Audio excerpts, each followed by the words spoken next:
सड़क यही रहती है।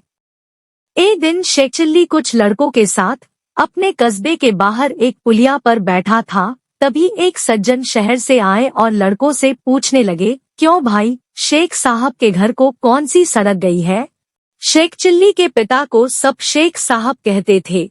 उस गांव में वैसे तो बहुत से शेख थे, परंतु शेख साहब चिल्ली के अब्बाजान ही कहलाते थे। वह व्यक्ति उन्हीं के बारे में पूछ रहा था। वह शेख साहब के घर जाना चाहता था, परंतु उसने पूछा था कि शेख साहब के घर कौन सा रास्ता जाता है। शेख चिल्ली को मजाक सूझा। उसने कहा, क्या आप यह पूछ रहे हैं कि शेख साहब के घर कौन सा रास्ता जाना है? हाँ हाँ, बिल्कुल, उस व्यक्ति ने जवाब दिया। इससे पहले कि कोई लड़का बोले, शेख चिल्ली बोल पड़ा, इन तीनों में से कोई भी रास्ता नहीं जाता। तो कौन सा रास्ता जाता है? कोई नहीं। क्या कहते हो बेटे, शेख साहब का यही गांव है ना? वह इसी गांव में रहते हैं ना?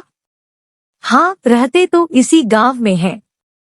मैं यही तो पूछ रहा हूँ कि कौन सा रास्ता उनके घर तक जाएगा। साहब, घर तक तो आप जाएंगे, शेख चिल्ली ने उत्तर दिया। यह सड़क और रास्ते यही रहते हैं और यही पड़े रहेंगे, ये कहीं नहीं जाते। ये बेचारे तो चल ही नहीं सकते, इसीलिए मैंने कहा था कि ये रास्ते, ये सड़कें कहीं नहीं जाती, यहीं पर रहती है। मैं शेख साहब का बेटा चिल्ली हूँ। मैं वह रास्ता बताता हूँ जिस पर चलकर आप घर तक पहुँच जाएंगे। अरे बेटा चिल्ली, वह आदमी प्रसन्न होकर बोला, तू तो वाकई बड़ा समझदार और बुद्धिमान हो गया है।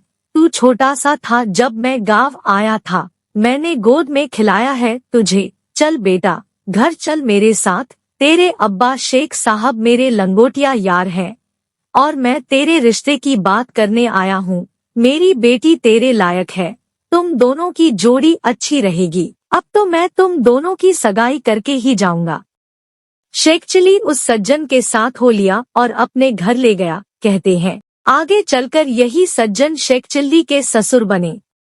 प्लीज लाइक एंड शेयर, और अगर आप चैनल पे नए हैं तो सब्सक्राइब जरूर कर ले। धन्यवाद।